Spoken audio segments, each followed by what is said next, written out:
Cart number 6 is the Vermax rice cooker. Multifunctional cooker siya, guys. Pwede ka magluto ng kanin, mga ulam.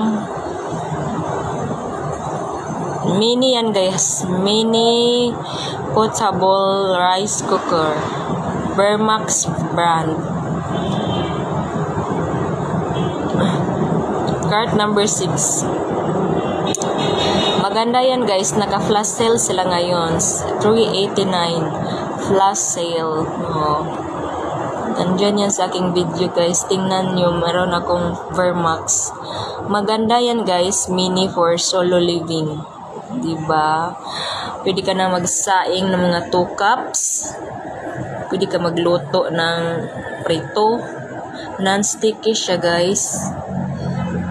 Prito tsaka sabaw, o madali siyang yung mag-heat, madali siyang makaluto.